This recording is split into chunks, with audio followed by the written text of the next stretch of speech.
Now, DMK's anti-Sanatan rant refuses to die down, in fact slamming the India bloc, India Alliance. BJP's chief, JP Nadda, has now claimed that India Alliance was formed itself to attack Sanatan Dharma and that it's a well-thought-out strategy by Rahul Gandhi and the Congress to bring on board their vote base. He further added that Sonia Gandhi's silence here meant that she was in approval of the abuse and the attacks hurled. But DMK has also claimed in the meanwhile that they are not against Hinduism and that BJP was only merely misrepresenting and interpreting their statements. India Alliance leaders have now distanced themselves from the DMK's attacks.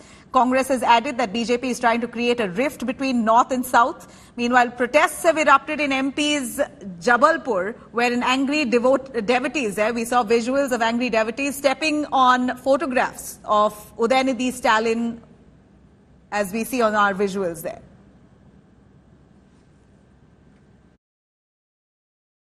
Sonia Gandhi ji खामोश क्यों है आप? सोनिया गांधी जी, आप अपने Congress party की सबसे बड़ी नेता आप ही हैं। पूरी अथॉरिटी आपके पास है। आपकी खामोशी देश को बेचैन करती है और भाजपा की ओर से हमें कहने में जरा भी आपत्ति नहीं है, मौनम स्वीकृति लक्षणम, your silence is an indication of approval as to what is being said. It is their DNA. It has been going there for decades. The Dravida Kalagam, the parent body, is the architects behind this. Karunanidhi had done the same thing. And following his footsteps, his son Stalin had done the same. Now, following the footsteps of grandfather and father, Udayanidhi is doing the same thing. We have heard even more worse comparisons and more worse anecdotes when it comes to the beliefs of the majority.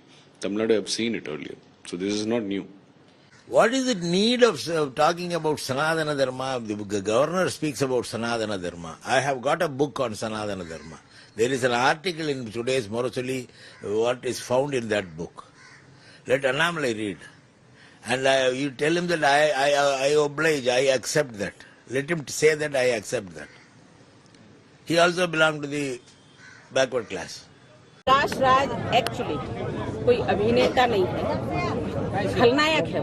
किसी ने कहा HIV है, ads है, सनातन, किसी ने कहा malaria है, किसी ने कहा डेंगू है, किसी ने कहा कुष्ठ रोग है। मैं कहती हूँ कि जिसने सनातन धर्म को कुष्ठ रोगी बोला है वो कुष्ठ रोग का सुख भोगे, जिसने सनातन धर्म को एड्स बोला है वो एड्स का सुख भोगे।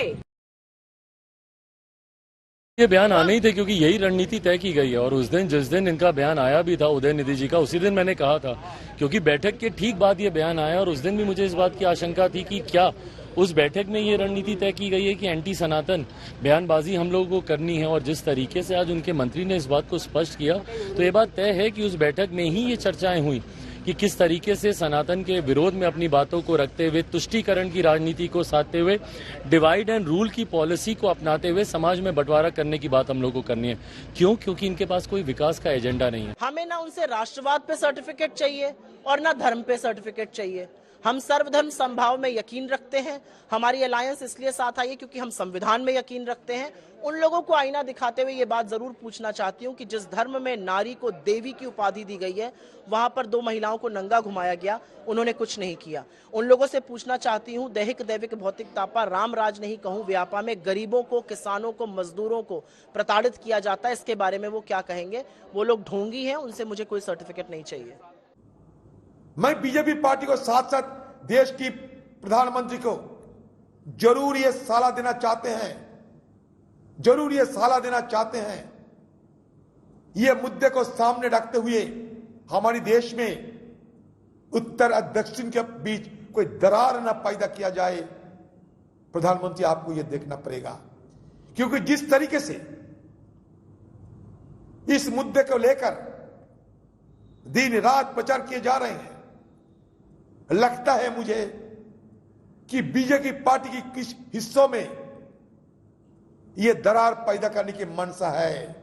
मेरी पुख्ता राय है कि तमाम धर्म और तमाम आस्थाओं की इज्जत करनी चाहिए। किसी भी धर्म और आस्था पर सवालिया निशान लगाना भारत की मर्यादा के खिलाफ है।